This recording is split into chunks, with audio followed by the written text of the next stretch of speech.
سال 920 یعنی حضرت عیسیٰ علیہ السلام کی پیدائش سے 900 سال پہلے کا سال۔ یہ حضرت داؤد علیہ السلام کا زمانہ تھا۔ حضرت داؤد علیہ السلام حضرت یعقوب علیہ السلام کی نسل سے تھے۔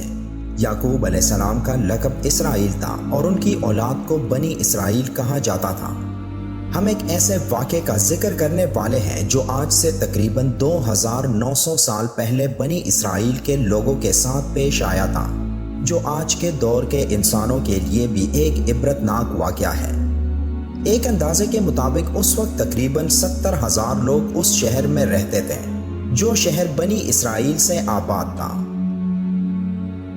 وہ شہر بحیرہ احمر کے شمال میں اور سعودی عرب کے مغرب میں واقع تھا۔ قرآن کریم میں اس شہر کے لوگوں کا ایک حیران کر دینے والا واقعہ موجود ہے، جو سننے والوں کو ورطہ حیرت میں ڈال دیتے ہیں کہ کیسے ایک ساحل کے قریب آباد اس پورے شہر کے لوگوں کو اللہ نے بطور سزا بندر بنا دیا تھا۔ قرآن کریم میں ان لوگوں کو اصحاب سبت یعنی ہفتے کے روز والے کہا گیا ہے، اور قرآن میں ذکر یہ ایک قوم تھی۔ اس کی وجہ یہ تھی کہ اللہ نے ان کے لیے ہفتے کا دن یعنی سنیچر کو عبادت کا دن مقرر کیا تھا۔ اس دن ان کے لیے خرید و فروخت، زراعت و تجارت اور شکار و بیوپار کو حرام قرار دیا گیا، اور اس دن کو صرف اللہ کی عبادت کے لیے مخصوص کر دیا گیا۔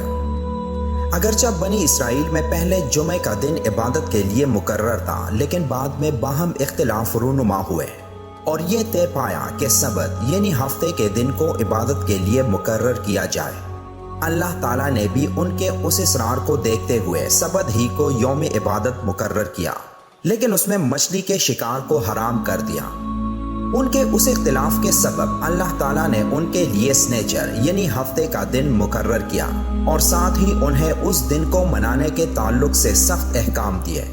اگر وہ جمعے کو قبول کر لیتے تو اتنے سخت احکام نہیں دیے جاتے۔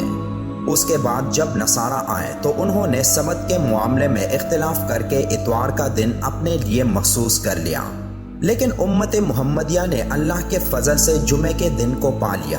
ان کو جب جمعے کے دن مخصوص عبادت کا حکم دیا گیا تو انہوں نے کوئی اختلاف نہیں کیا۔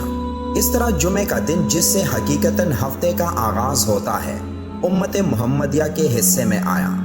یہود سنیچر کی وجہ سے ایک دن پیچھے رہ گئے اور نصارہ اتوار کی وجہ سے 2 دن پیچھے۔ ان لوگوں کے لیے سبت یعنی سنیچر کے دن مچھلی کا شکار کرنا حرام کر دیا گیا تھا، لیکن ان سب میں ان کے لیے ایک بڑی آزمائش تھی۔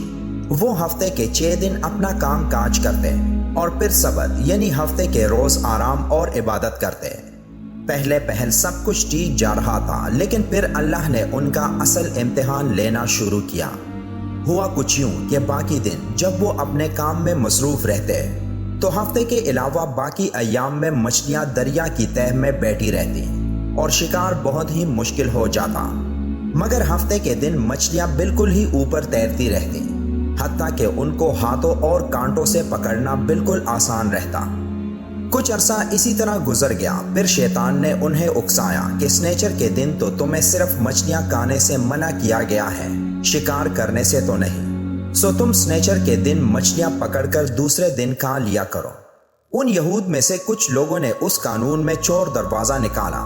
وہ ہفتے کے روز ساحل پر جا کر گڑھے کھودتے اور نالیوں کے ذریعے انہیں سمندر سے ملا دیتے۔ اب وہ سمندر کا پانی ان گڑھوں میں لے کر آتے تو پانی کے ساتھ مچھلیاں گڑھوں میں آ جاتی، اور پھر وہ ان کی واپسی کا راستہ بند کر دیتے۔ اگلے روز اتوار کو جا کر ان مچھلیوں کو آسانی سے پکڑ لیتے اور کہتے کہ ہم ہفتے کے روز تو مچھلیوں کو ہاتھ نہیں لگاتے۔ اسی طرح شریعت کے حکم کے ساتھ انہوں نے یہ مذاق کیا کہ اس حکم کی اصل روح کو مسخ کر دیا۔ حکم کی اصل روح تو یہ تھی کہ 6 دن دنیا کے کام کرو اور 7واں دن اللہ کی عبادت کے لیے وقف رکھو، جبکہ انہوں نے یہ دن بھی گڑھے کھودنے، پانی کھولنے اور بند کرنے میں صرف کرنا شروع کر دیا۔ اس قبیلے کے لوگ 3 گروہوں میں بٹ گئے۔ ایک وہ گروہ جو مچھلیاں پکڑتا تھا، دوسرا وہ گروہ جو مچھلیاں تو نہیں پکڑتا تھا لیکن پکڑنے والوں کو اس گناہ کے کام سے روکتا بھی نہیں تھا، اور تیسرا وہ گروہ جو مچھلیاں نہیں پکڑتا اور پکڑنے والوں کو اس کام سے روکنے کی کوشش بھی کرتا۔ اور جب عذاب آیا تو صرف تیسرا گروہ ہی ان لوگوں میں بچ گیا تھا جو باقی کو اللہ کی نافرمانی سے روکتے تھے۔ اس تیسرے گروہ کی مسلسل نصیحتوں سے تنگ آ کر ان لوگوں نے وہاں ایک بڑی دیوار کھڑی کر کے اس شہر کو 2 حصوں میں تقسیم کر لیا۔ جو لوگ ہفتے کے دن مچھلی کا شکار کرنے لگے ان کا کاروبار چمکنے لگا اور وہ دولت مند ہو گئے، جبکہ دیوار کے دوسرے سائڈ پر آباد لوگ پسماندہ رہ گئے۔ لیکن تب اللہ کا عذاب شروع ہو چکا تھا۔ ایک دن دیوار کے ساتھ دوسری طرف کے لوگوں کے گھروں کے دروازے نہیں کھلے اور دن چڑھے تک منظر سنسان پڑا رہا۔ دیوار کے دوسرے طرف لوگوں نے تجسس کی خاطر جب ان کے گھروں میں جھانک کر دیکھا تو صورتحال ہی بدلی ہوئی تھی۔ جب انہوں نے وہاں جھانکا تو وہ سب شدید حیرت میں مبتلا ہو گئے، کیونکہ اس دیوار کے دوسرے طرف جہاں تقریباً 12,000 افراد رہتے تھے وہاں ان لوگوں کی جگہ بندر پھر رہے تھے۔ یعنی وہ دیکھنے میں بندر ہی لگتے تھے لیکن ان کی حرکات مکمل طور پر بندروں جیسی نہیں تھی۔ اور دوسری بات کہ ان بندروں کے جسموں پر اب بھی انسانوں والے کپڑے موجود تھے۔ ان لوگوں نے دیکھا کہ وہ بندر شدید تکلیف میں ادھر ادھر بھاگ رہے تھے اور کچھ بولنے کی کوشش کر رہے تھے، لیکن الفاظ کی بجائے ان کی آنکھوں سے آنسو ہی نکل رہے تھے۔ وہ نافرمان مسخ ہو کر بندر کی شکل میں تبدیل ہو گئے تھے۔ اس کے باوجود وہ اپنے نیک رشتہ داروں کو پہچان رہے تھے۔ جب ان سے کہا جاتا کہ ہم نے تم سے نہیں کہا تھا تو وہ اشارے سے سر ہلا کر اعتراف جرم کرتے۔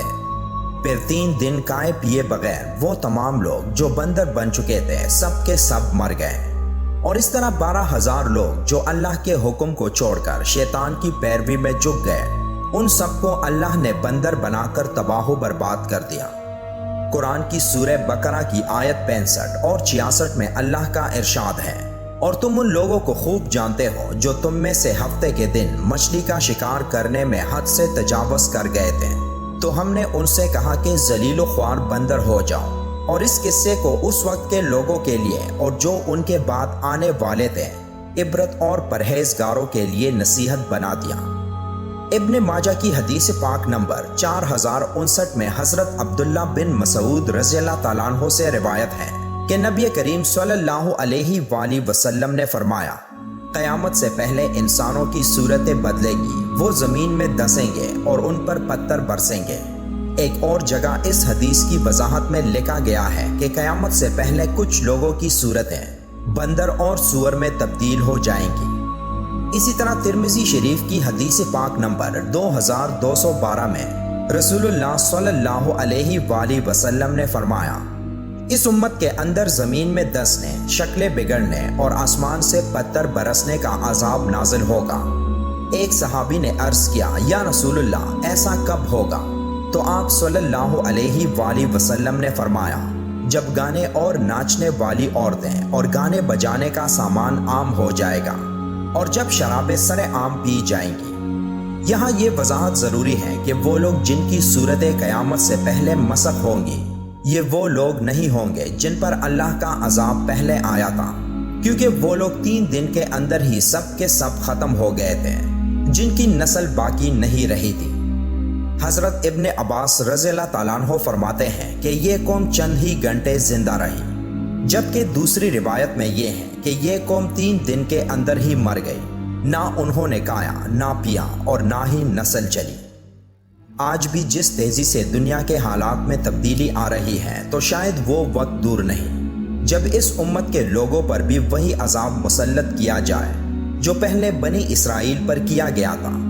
اس لیے ضروری ہے کہ اللہ کے احکام کی خلاف ورزی سے خود کو روکنے کی کوشش کریں اور یہ سمجھنے کی کوشش کریں کہ یہ محض ایک قصہ نہیں بلکہ ایک مثال ہے کہ اللہ کے احکاموں کی کلی خلاف ورزی پر پچھلے اقوام پر کس طرح کے عذاب مسلط کیے گئے۔